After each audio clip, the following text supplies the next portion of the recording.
Saya ingin bertanya, bagaimana apabila yang terlibat dalam penanganan perkara ini sampai ke level menteri? Apakah Kejaksaan akan tetap berkomitmen untuk menyelesaikan perkara tersebut?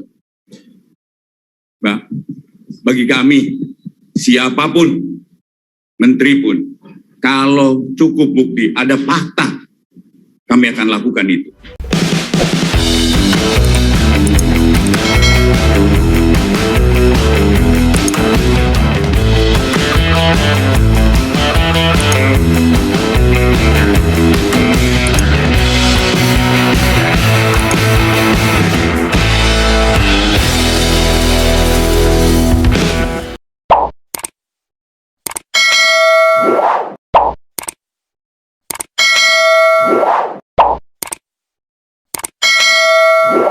Assalamualaikum warahmatullahi wabarakatuh. Kembali berjumpa dengan saya Herz Beno Arif dari Forum News Network.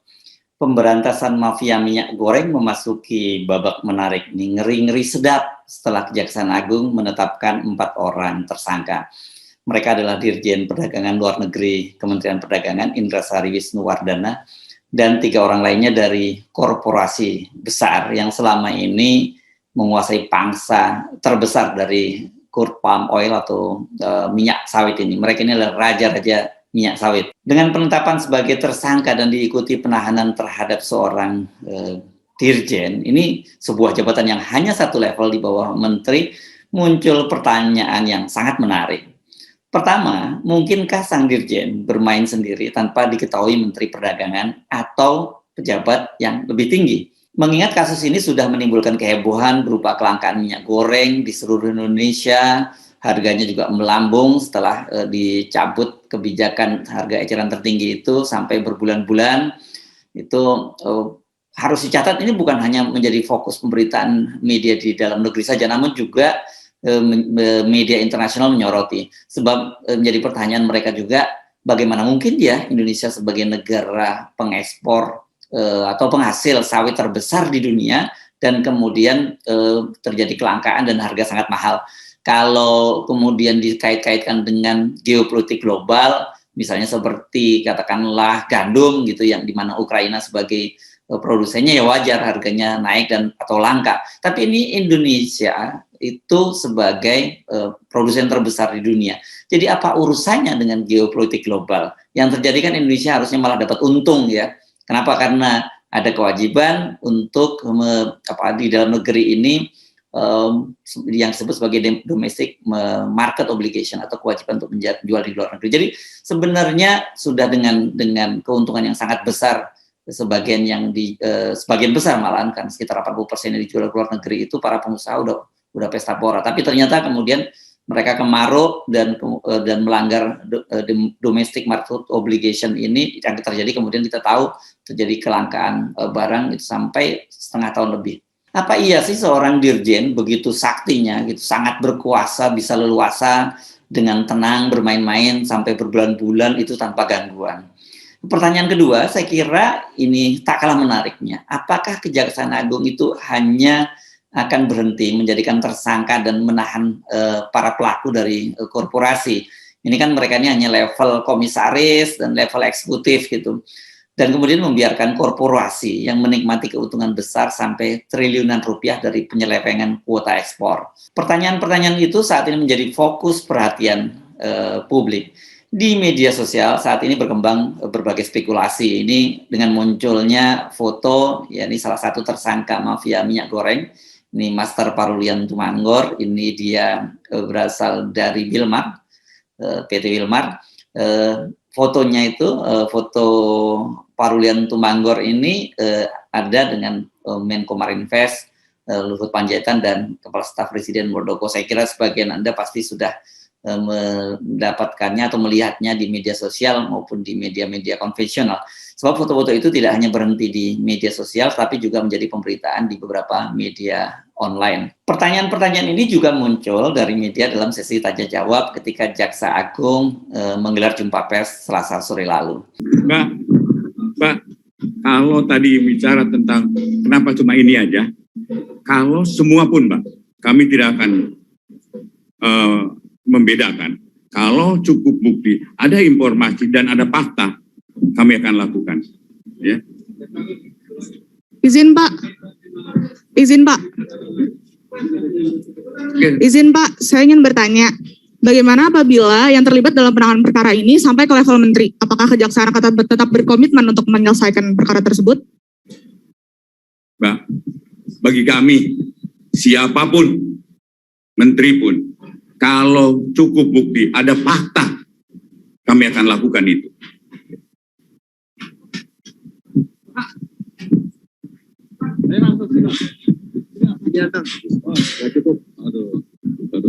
Assalamualaikum warahmatullahi wabarakatuh. Selamat sore Pak Jaksa Agung. Pertanyaannya sebenarnya sederhana saja. Kalau saya mencermati tadi penjelasan dari Pak Jaksa Agung, ini kan menyangkut kebijakan ekspor. Tentu tidak mungkin barangkali menurut saya Pak Menteri tidak mengetahui itu. Pasti dirapatkan oleh Dirjen yang sudah jadi tersangka. Pertanyaannya, apakah Pak Menteri ini sudah dimintai keterangan oleh penyidik sehingga terang benderang perkara ini? Terima kasih Pak. Assalamualaikum warahmatullahi wabarakatuh. Karena penyidikan ini kan baru mulai tanggal 4 dan kami akan dalami. Benar ini kebijakan dan kami akan dalami. Kalau memang cukup bukti, kami tidak akan melakukan hal-hal yang sebenarnya harus kami lakukan. Artinya siapapun pelakunya, kalau cukup bukti kami akan lakukan. Jawaban dari Jaksa Agung tadi sangat tegas. Jika ditemukan alat bukti, maka sampai level menteri pun akan ditindak, dilakukan, itu bahasanya. Kalau Mbak Media ini menggunakan bahasa yang lebih lugas, yakni disebutkan bahwa akan disikat. Ini menteri pun kalau terbukti terlibat dalam mafia minyak goreng akan disikat. Nah sekarang kita tinggal menunggu pembuktian dari ucapan Pak Jaksa Agung. Saya kira ini sudah menjadi pemahaman publik, menjadi pemahaman kita bersama bahwa hukum di Indonesia itu hanya tajam ke bawah dan tumpul ke atas. Soal ini sebenarnya juga diakui oleh Kapolri Jenderal Listio Sigit Prabowo saat dia menjalani fit and proper test di DPR sebagai calon Kapolri ya. Apa yang dikatakan oleh Jenderal Listio Sigit itu adalah fenomena penegakan hukum di Indonesia, bukan hanya di lingkungan kepolisian RI ini ya. Ini berlaku di semua lembaga penegak hukum. Yang bermain dalam kasus minyak goreng ini kan mafia. Jadi kalau disebut mafia berarti bukan hanya terbatas antara korporasi dengan Kementerian Perdagangan. Ini sangat mungkin juga ada keterlibatan dari para penegak hukum itu sendiri. Benar bahwa izin surat ekspor yang menerbitkan itu Departemen Perdagangan. Namun proses ekspor CPO ini yang seharusnya dijual di dalam negeri tadi sesuai dengan peraturan domestic market obligation itu kan rangkaiannya cukup panjang, tidak hanya berhenti surat pemberian izin ekspor saja. Ini mulai dari pengiriman barang yang itu berarti kan melibatkan penegak hukum setempat, kemudian sepanjang perjalanan sampai ke pelabuhan, dan kemudian yang juga tak kalah pentingnya adalah urusan di pelabuhan dan kepabeanan. Jadi namanya mafia, jadi semua ini terlibat nih, dari mulai surat izin, pengamanan di jalan, kemudian di pelabuhan, dan rangkaian panjang lainnya. Pernik-perniknya itu begitu panjang ya. Semua ini kebagian rata nih. Kalau enggak ya akan ada hambatan. Nah jadi kalau mau serius, ini memang banyak sekali yang harus disikat Pak Jaksa Agung. Kalau kita bicara level menteri, tentu fokus perhatian publik saat ini langsung tertuju kepada Menteri Dalam Negeri Lutfi. Tentu kesimpulan semacam ini tidak salah, sebab Indrasari Wisnuwardana sebagai Dirjen Perdagangan Luar Negeri adalah bawahan langsung dari Lutfi.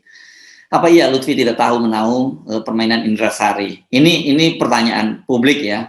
Kalau lihat bahasa tubuhnya, Indrasari ini cukup dekat loh dengan Lutfi. Salah satunya adalah potongan video yang viral ini ya. Anda sebagian juga saya yakin sudah nonton, yakni pada tanggal 17 Maret saat rapat kerja dengan Komisi 6. Pada waktu itu Lutfi mengumumkan bahwa akan ada pengumuman tersangka mafia minyak goreng oleh Mabes Polri. Itu setelah dia dibisiki oleh Indrasari. Tolong ini menjadi catatan dalam kesimpulan untuk pertanggungjawaban kepada kita. Terima kasih.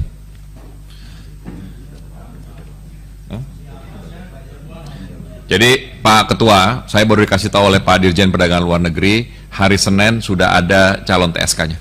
Video ini juga menunjukkan kedekatan Indra Sari dengan Lutfi. Ini dalam rapat kerja itu di situ dia berdiri menghampiri Lutfi dan kemudian Lutfi menyerahkan handphonenya kepada Indra Sari.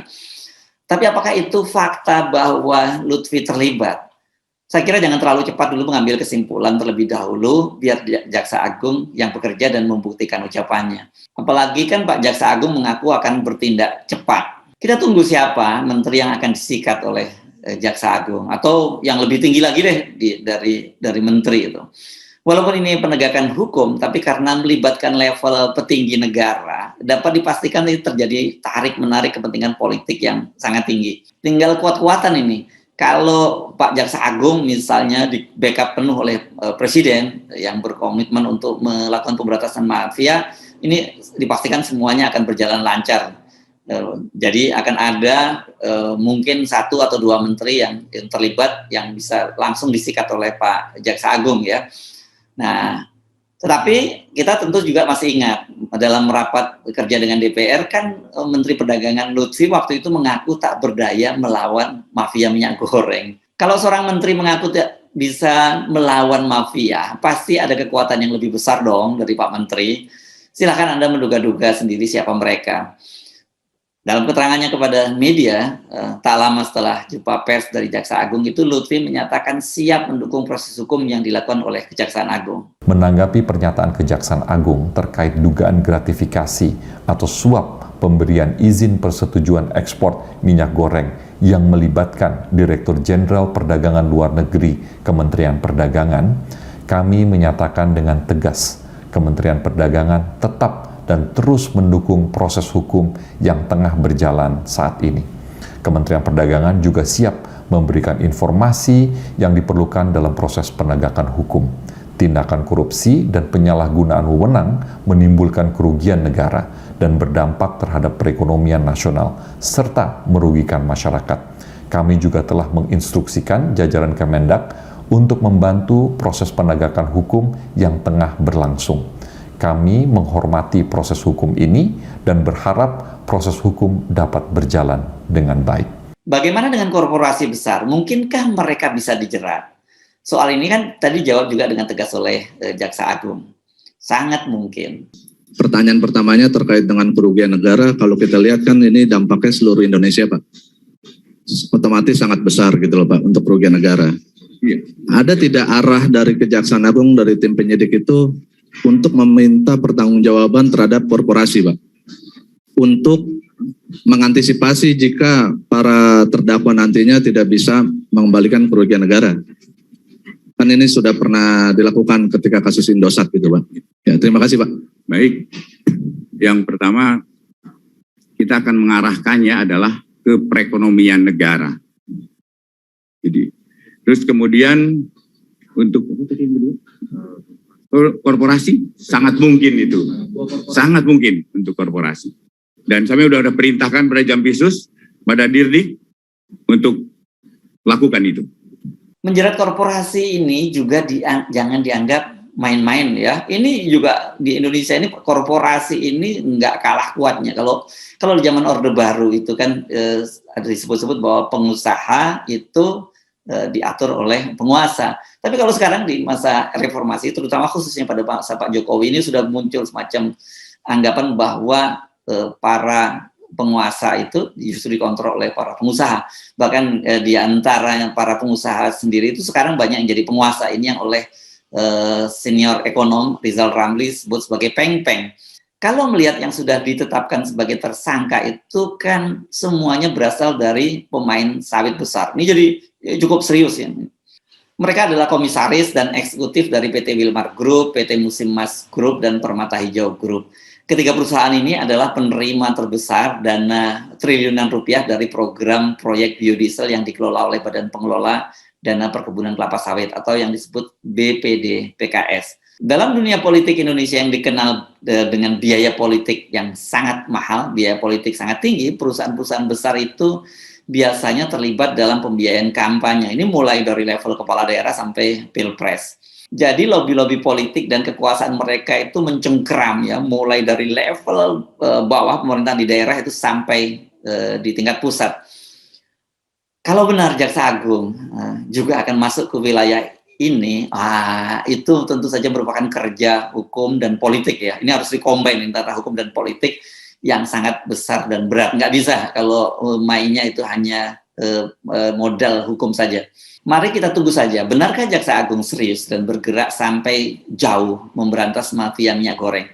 Bukan hanya sekedar untuk mengurangi tekanan publik yang marah ya, karena krisis kelangkaan dan kenaikan harga minyak. Kan ada kecurigaan itu ya, bahwa ini Pak Jaksa Agung ini bergerak hanya karena untuk supaya tekanan publik terhadap pemerintahan Jokowi ini diturunkanlah, karena ternyata terbukti sudah dilakukan penindakan terhadap mereka yang terlibat mafia hukum. Karena masih ada anggapan itu bahwa untuk mengurangi tekanan itu diperlukan tumbal, dan itu hanya cukup sampai Pak Dirjen saja yang dikorbankan.